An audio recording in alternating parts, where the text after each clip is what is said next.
Next. Madam আসসালামু আলাইকুম। ওয়ালাইকুম আসসালাম। শুভ্রা, তুমি এখানে কি করে? হ্যাঁ আমি এখানে, কারণ এই যে অফিসটা দেখছো এটার মালিক আমি।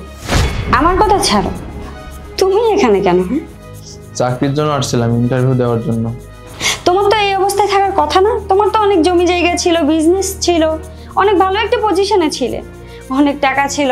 একদিন আমার টাকা ছিল না, আমার বাবা গরিব দেখে তুমি আমাকে ছেড়ে দিয়েছিলে, আমাকে অকথ্য ভাষায় গালিগালাজ করেছিলে, এমনকি আমার গায়ে হাত পর্যন্ত তুলেছিলে।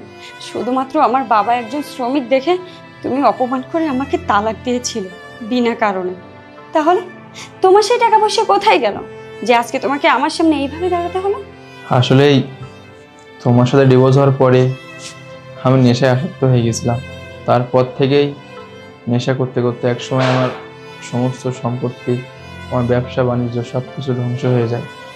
আর বোঝোই তো, বর্তমান দুনিয়ার সাথে ছাড়া কেউ চলে না।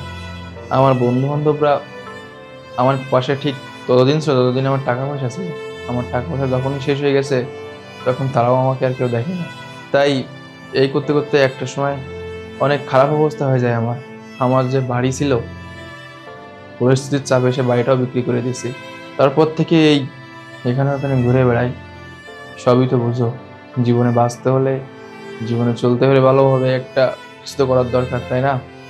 তারপর থেকে অনেক অফিসে গেছি কাজের জন্য, কিন্তু কোথাও আমার কাজ হয় না। আসলে বর্তমান সময় তো বুঝোই, ঘুষ না দিলে কোনো কাজ কাম হয় না।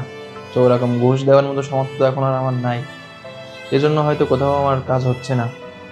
কিন্তু কখনো ভাবিনি যে এই অফিসে এসে তোমাকে দেখবো। তুমি এখানে কিভাবে? মানে তুমি তো অনেক গরিব ছিলা, তোমার বাবাও অনেক গরিব ছিল, তুমি এত বড় একটা অফিসে এই চেয়ারে বসে আসছো, বুঝলাম না তো বিষয়টা। আসলে কি বলতো, সবে উপর আল্লাহর খেলা। আল্লাহ ছাড় দেয় কিন্তু ছেড়ে দেয় না। পাপের ফল তো অবশ্যই ভোগ করতে হবে। দেখো তুমি আমার সাথে কি ধরনের আচরণ করেছিলে, যে টাকার অহংকারের জন্য তুমি আমাকে ছেড়ে দিয়েছিলে, আমার বাবাকে অপমান করেছিলে, সেই টাকা তোমাকে আজকে বাঁচাতে পারবো না। আসলে কি বলতো, পাপ কখনো না বাপকেও ছাড়ে না। তুমি তোমার পাপের ফল ভোগ করছো। আজকে দেখো আল্লাহ তোমাকে কোথায় রেখেছে আর আমাকে কোথায়। আজকে কিনা সেই আমার কাছেই তোমাকে আসতে হলো চাকরির জন্য। হ্যাঁ শোভা প্লিজ, তোমার হাত জোর করে বলছি, আমাকে আর এইভাবে অপমান করো না। আমি বুঝতে পেরেছি যে আমি অনেক বড় একটা অন্যায় করছি তোমার সাথে। বিনা কারণে, বিনা দোষে তোমার গায়ে আমি হাত তুলেছি, এমনকি একসময় তোমাকে ডিভোর্সও দিয়ে দিছি। তুমি এখন আগের কথাগুলো বলে আমাকে প্লিজ কষ্ট দিও না। এমনিতে বুঝতে তো পারতেছো, এমনিতে আমি অনেক প্রেশারের ভিতরে আছি।